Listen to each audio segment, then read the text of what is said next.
Tony Cignoli's here to discuss tonight's election results. We'll start with Springfield.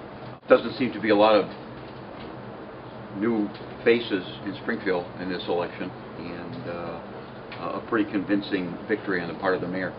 Hugely so for the mayor. Big victory. He campaigned hard, and he campaigned in kind of a unique way too. Despite the fact that he had these crises in the city of Springfield, the tornado, most recently the ice storm and whatnot, he still ran a traditional and effective campaign. He did a lot of the new age social and digital media, and a lot of the classic, from newsprint to getting on television. Very heavy traditional media as well. Took nothing for granted, but these numbers are amazing. They really are. I think at the beginning of this, folks thought this would be a lot closer and a lot more contested. There's a great line by John F. Kennedy that Joe Napolitano always used to remind me of, that folks will look at a campaign and judge a candidate as to what kind of a public servant they're going to be by the kind of campaign they ran. And in this particular instance, the mayor was very energized and very engaged. And Jose Tosado didn't seem to be quite as engaged or as energized, even as he had been in so many of his council campaigns when he was really out there. So, intriguing. And these are two legitimate candidates too. These, council president, a guy who had been a top vote getter for a number of years, first Hispanic candidate for mayor in Springfield. But it didn't look like it really energized the community all that much. What we're seeing is a 22% turnout in Springfield in a contested mayor's race with two legitimate candidates. Does that tell you something?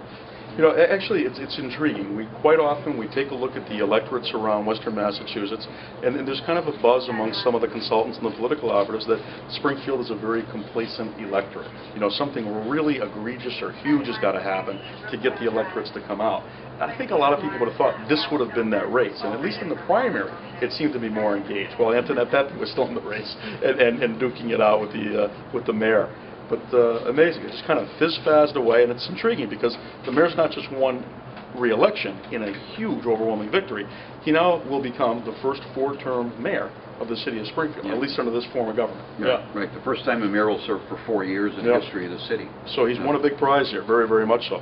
If we go over to the council, there's no real surprises in the council. We've got all of the incumbents winning, and then the one slot that was open by Jose Tosado running for mayor. That slot was taken by Bud L. Williams, former councilor who also lost his council seat running for mayor. 2 years ago. It's amazing how things move around and are so cyclical in the city of Springfield. So it's all the same players again on city council, getting reelected, and one coming back from the past. He actually campaigned pretty hard too. There were not very many events in the city of Springfield you didn't see Bud Williams at. And he used a lot of traditional media, a lot of newsprint, and used endorsements really effectively. Endorsements of former city councils, but community leaders too. And his mailings were pretty effective in that regard. So, like we said, not many surprises in Springfield, not a lot of turnout. Tomorrow we're going to take a look at these ward races and the precinct races and see if the Hispanic vote did or didn't come out in Springfield. It doesn't look like it did. No.